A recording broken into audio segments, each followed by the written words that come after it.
देखो भाई साहब, देखो हट जा भाई, एक बार हो जाओ।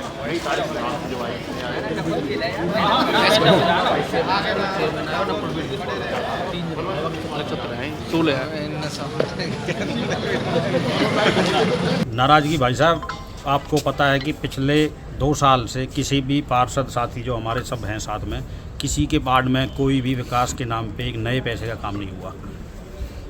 क्या लगता था कि जिस तरह काम नहीं हुए तो क्या भेदभाव का आरोप था या क्या कुछ और कोई वजह थी? भेदभाव भी कह सकते हैं उसको। बाकी हम सब पार्षद साथियों ने कई बार उनसे कोशिश की थी कि भाई आप थोड़ा ध्यान दो पार्षद साथियों पे, लेकिन उसने किसी की बात पे कोई ध्यान नहीं दिया। तो उसका आज ये सब पार्षद जो नाराज़ थे, उन्होंने 16 पार्षदों ने उसके खिलाफ वोटिंग की और 1 क्रॉस वोटिंग हुई थी। किस तरह की अब उम्मीद है, कौन नया जिला परिषद का चेयरपर्सन बनेगा, किसको लेकर आपकी लॉबिंग जारी है? ये सब हमारे साथी खड़े हैं, सब पार्षद साथी हैं, सब जैसे भी निर्णय होगा सबके बीच का होगा। क्या उम्मीद है अब जो नया चेयरपर्सन चुनेंगे उससे किस तरह की उम्मीद रहेंगी आप? उम्मीद उससे ये है कि वो जो झटका चेयरमैन साहब को लगा है, सबको समान विकास कराए, सबको समान अपना बजट दे और जिला परिषद पूरे पलवल जिले का विकास कराए पार्षदों के माध्यम से। क्योंकि जो मौजूदा चेयरपर्सन थी कृष्णपाल गुर्जर के बताते थे बड़े राइट हैंड रहे थे चुनावों में भी, और लगातार उनकी वजह से उनको बचाया जा रहा था। कृष्णपाल गुर्जर जी हमारे बहुत बड़े नेता हैं और उन्होंने सभी पार्षदों को 20 के 20 पार्षद जब हम सब जीते थे तो कृष्णपाल गुर्जर जी ने उसका नाम हम सब पार्षदों के बीच में रखा था। तो हम सब पार्षद ने किसी ने भी कोई ऑब्जेक्शन नहीं उठाया था उसको बनाने के। उसमें वाइस को भी और उसको भी दोनों को सर्वसहमति से बनाया था।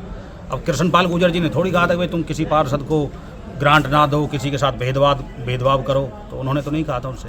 तो अब नए चेयरमैन का कब तक चुनाव हो जाएगा, किस तरह से तैयारियां हैं आगे की? डीसी साहब ने हमें बताया कि 28 दिन होते हैं इसमें, 4 वीक।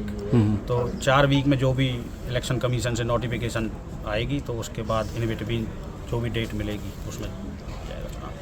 विरुद्ध अविश्वास प्रस्ताव लाया गया था और इस अविश्वास प्रस्ताव में टोटल 17 पार्षद मौजूद थे। 17 में से 16 ने अविश्वास प्रस्ताव के पक्ष में मत दिया और 1 मत कैंसिल हुआ है, उसने दोनों जगह टिक कर दिया था। तो 16 वोट उसके पक्ष में पड़े हैं। चूँकि 2/3 बहुमत इसमें चाहिए होता है तो 14 में 2/3 बहुमत बनता था, 16 वोट मिले हैं, इसलिए अविश्वास प्रस्ताव को पारित कर दिया गया है। श्रीमती आरती तंवर जी के विरोधी अविश्वास प्रस्ताव था जो जिला परिषद के प्रधान थे।